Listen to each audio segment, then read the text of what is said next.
اسرائیل نے غزہ میں دوبارہ آباد کاری نہ کرنے کے ساتھ ساتھ غزہ سے مکمل طور پر کبھی بھی نہ نکلنے کا اعلان کر دیا ہے۔ روئٹرز کے مطابق اسرائیلی وزیر دفاع اسرائیل کیٹز نے گزشتہ روز مقبوضہ مغربی کنارے میں ایک یہودی بستی سے خطاب کرتے ہوئے یہ یقین دہانی کرائی ہے کہ اسرائیل غزہ کی پٹی کو دوبارہ آباد کرنے کا کوئی ارادہ رکھتا ہی نہیں، لیکن ہم غزہ کے اندر گہرائی تک موجود ہیں اور ہم کبھی بھی پورے غزہ سے نہیں نکلیں گے، ایسا کبھی نہیں ہوگا۔ ہم وہاں حفاظت کے لیے ہیں تاکہ جو کچھ ہوا تھا وہ دوبارہ نہ ہو۔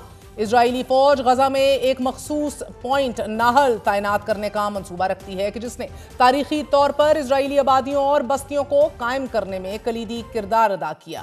ناظرین، ناہال عبرانی زبان میں ایک لفظ ہے کہ جس کا مطلب ایسے نوجوان پیش رو جنگجو ہیں کہ جو لڑائی میں فرنٹ فٹ پر لڑتے ہیں۔ یہ یونٹ اسرائیلی فوج کا مخصوص یونٹ ہے کہ جو جنگ کے ساتھ ساتھ نئی بستیوں کی آباد کاری کے لیے مشہور ہے۔ اسرائیلی فوج اس یونٹ کو عموماً سرحدی اور متنازع علاقوں میں تعینات کرتی ہے اور ماضی میں اس یونٹ نے فوجی چوکیوں کو باقاعدہ شہری بستیوں میں تبدیل کرنے میں بھی بڑا کلیدی کردار ادا کیا ہے۔ اور اب اگرچہ اسرائیلی وزیر دفاع دوبارہ آباد کاری کی تردید کر رہے ہیں، لیکن ساتھ متنازع فوجی یونٹ کی تعیناتی کا اعتراف بھی کر رہے ہیں، جس کا سول مقصد جو ہوتا ہے وہی ہوتا ہے جس سے وہ انکاری ہیں۔ جبکہ اس متنازع فوجی یونٹ کے قیام سے امریکی صدر ڈونلڈ ٹرمپ کے امن منصوبے کو بھی شدید دھچکا لگے گا، کیونکہ اس امن منصوبے کے مطابق اسرائیلی فوج ساحلی علاقے سے بتدریج مکمل طور پر واپس چلی جانی تھی اور اسرائیل وہاں شہری بستیاں دوبارہ قائم نہیں کر سکتا تھا۔ اور اب اگر اسرائیل غزہ میں دوبارہ آبادی کی یہ تردید کر رہا ہے تو پھر اس متنازع فوجی یونٹ کا قیام کیوں ناگزیر ہے؟ یہ وہ خدشات ہیں کہ جس کی وجہ سے صدر ڈونلڈ ٹرمپ کے امن منصوبے کا دوسرا مرحلہ شروع ہونے میں بدستور تعطل آ رہا ہے۔ Additionally, Israel continues to act as a bad faith actor۔ Hamas کے ترجمان حازم قاسم نے اسرائیلی وزیر دفاع کے فوجی یونٹ کے قیام کے اعلان کے بعد اپنا رد عمل دیتے ہوئے کہا ہے کہ اسرائیل کی جانب سے جنگ بندی معاہدے کی کھلی خلاف ورزی ہے اور یہ ٹرمپ کے منصوبے کے خلاف ہے۔ حازم قاسم نے یہ بھی کہا ہے کہ اس اعلان نے اسرائیل کے توسیع پسندانہ ارادوں کو بے نقاب کر دیا ہے اور اب اسرائیل غزہ کی آبادی کو بے دخل کرنے کی منصوبہ بندی کر رہا ہے۔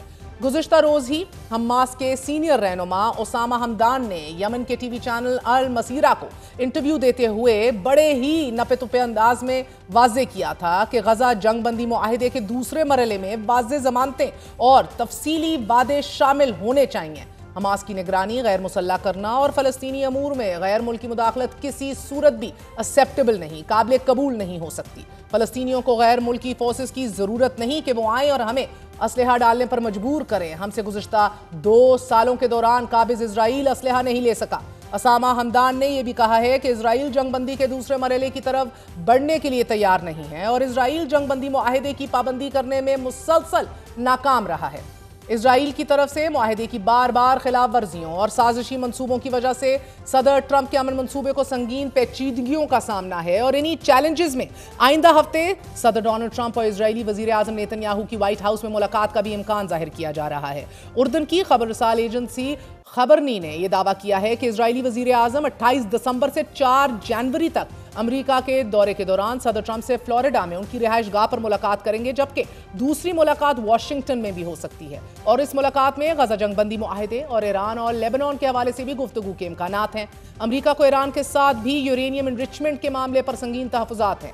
اسرائیل نے کل صبح ہی غزہ میں ایک اور قیامت برپا کر دی۔ اسرائیلی فوجوں نے مقبوضہ مغربی کنارے یعنی کہ ویسٹ بینک میں ایک اور خونی کارروائی کرتے ہوئے فلسطینیوں کو سیدھی گولیاں مار دی ہیں، جس سے کم از کم 2 درجن سے زائد فلسطینی شدید زخمی ہو چکے ہیں۔ اسرائیلی فوجیوں نے بعد ازاں فوجی بلڈوزرز کا بے دریغ استعمال کیا اور سینکڑوں اسرائیلی فوجی اس علاقے میں تعینات کر دیے۔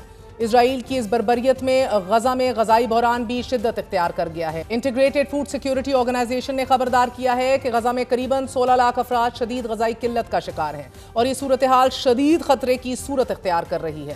غزہ میں وزارت صحت کا کہنا ہے کہ 3,20,000 بچے شدید غذائی قلت سے دوچار ہیں اور اس کی بنیادی وجہ امداد کی رسائی میں اسرائیل کی رکاوٹیں ہیں۔ اقوام متحدہ کی فلسطینی پناہ گزینوں کے لیے ریلیف اینڈ ورکس ایجنسی نے بھی تصدیق کی ہے کہ غزہ کی صورتحال بدستور ابتر ہے اور خوراک کی شدید قلت اور وسیع پیمانے پر تباہی نے فلسطینیوں کی زندگی اجیرن کر دی ہے۔